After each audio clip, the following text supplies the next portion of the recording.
That means they lost 62% of their purchasing power in 3 years. I mean, who can afford to take a $555,000 loss? Most people cannot afford that. So if you think about what's going to happen in the future, more and more people aren't going to be able to afford these losses. And that means more lenders are going to be taking over when it comes to the sale. And that means they're going to be taking those losses. The big banks in Canada are going to be the ones who are taking on these losses.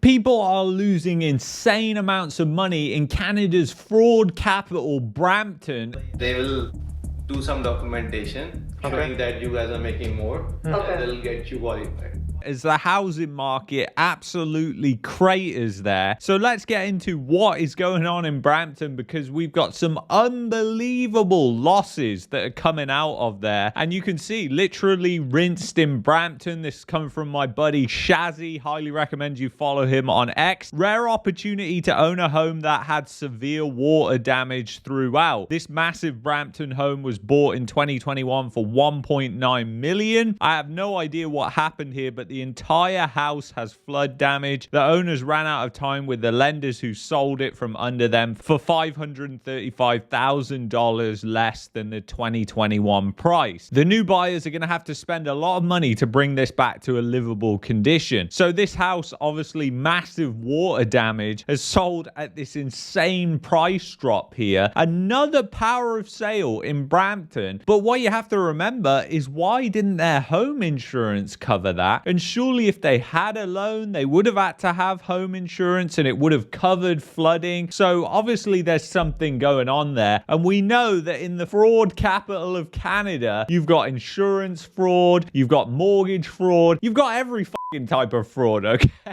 And then you've got Brampton blowout. Brampton is officially at pre-pandemic prices. This dated semi-detached was sold in 2022 for more than $300,000 over asking price. Again, how they get the appraisals done on that, I have no idea. After 4 desperate attempts to sell it this year, the owners finally capitulated to a whopping 42% loss, $555,000 loss. I mean, that is just crazy. And just bear this in mind for a second. So I went to DeepSeek and I got it to do an analysis on what the inflation rate was during that time from 2022 until now, that it was between 18 and 25%. So let's go right in the middle there with 20%. You can add 20% to this 42% loss. That means they lost 62% of their purchasing power in 3 years. I mean, that is absolutely crazy that somebody lost 62% of their purchasing power in the Canadian housing market. But it's what we expected and knew would happen when a housing market heads into an absolute mania like it did in 2020 and 2021 and into 2022 peak there. So it's absolutely crazy, but it's also expected. And we're going to see more and more of this as, unfortunately, people just get absolutely obliterated by the collapse of this imploding housing bubble. I mean, who can afford to take a $555,000 loss? Most people cannot afford that. So if you think about what's going to happen in the future, more and more people aren't going to be able to afford these losses. And that means more lenders are going to be taking over when it comes to the sale. And that means they're going to be taking those losses. The big banks in Canada are going to be the ones who are taking on these losses because they can go after these people for the money. But if they haven't got the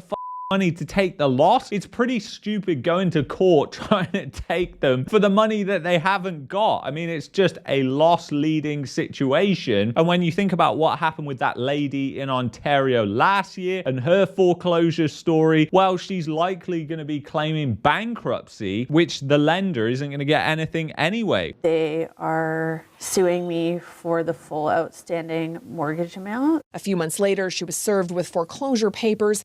Unable to afford a lawyer, she's now awaiting a default judgment as she faces bankruptcy. And then talk about stability in Canada's housing market, but iPro Realty, this big brokerage in Ontario, essentially is going under, and it's been obviously ordered to close because essentially it's got a shortfall of around $10 to $8 million in their trust accounts. Of all the accounts, the trust accounts. So, I mean, there's lots of commissions. There's lots of people who are on the hook for this. It's obviously a very terrible situation. And there's around 2,400 agents that are affected by this across 17 offices throughout Ontario. So it is crazy, and it's been making the rounds in the headlines because it is such a large brokerage that is shutting down and has been ordered to close down or whatever it is. But obviously there's something really bad that's been going on there. And then Shazzy also posted this, which is Burlington dads. Any litigation lawyers among the dads? iPro Realty stole $10 million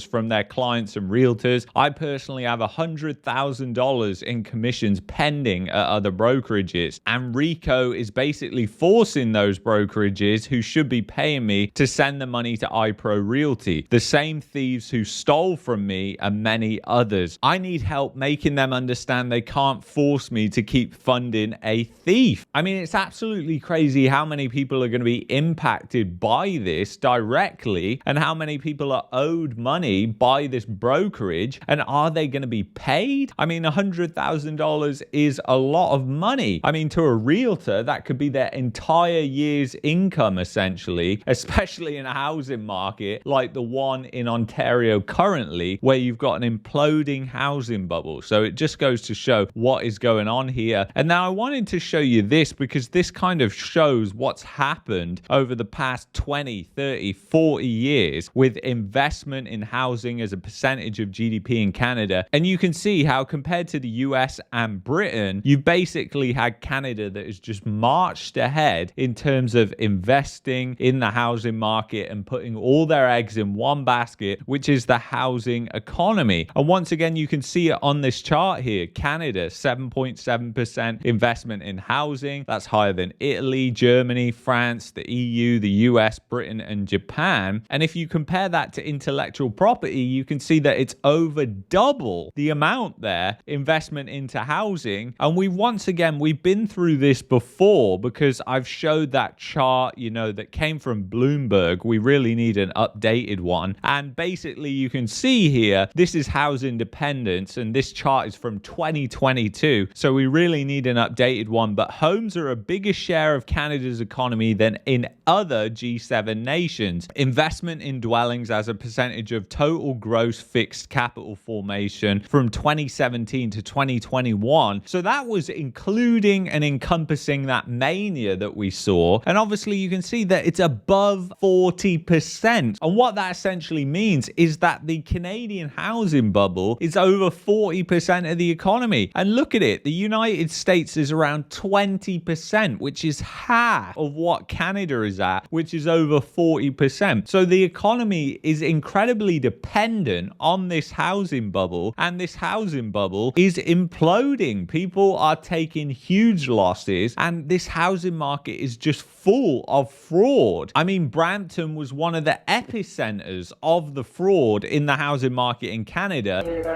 That's how 90% of the people are getting homes. So it's no wonder that you are seeing some of the biggest losses in the Canadian housing market that are coming from Brampton, because that was where all the fraud was happening and still probably is happening. It's absolutely insane that back in 2021, people were saying that this will just never crash. What happened during the pandemic? I remember people were saying, we've just seen it. The housing market is never going to crash anymore. The government can just rescue it, and it's a great hedge against inflation. And that turned out to be a disaster. If you invested in housing as a hedge against inflation, you got absolutely obliterated. This person right here took a 62% loss on their purchasing power compared to when they put it into this house back in 2022 when they bought it for $1.315 million. So they got absolutely destroyed, and so many other people are getting destroyed as well. They just don't know it, even if they're breaking even 3 years later with all the inflation, they're at a massive loss with all the other fees, land transfer taxes, and realtor fees. They're again at a huge loss. So the Canadian housing bubble is imploding, and people need to realize that. And once again, this iPro Realty debacle is just showing that the housing market in Canada was never so stable, and that these regulators aren't doing their job properly either, obviously. So anyway, if you've enjoyed this video, I'd highly recommend you check out this video here. And then if you're looking for a VPN and also want to help support the channel, get the best VPN. It's ExpressVPN. It's the one I'm using right now. Link in the description below, and I will see you in the next one. Take care, guys. Bye-bye.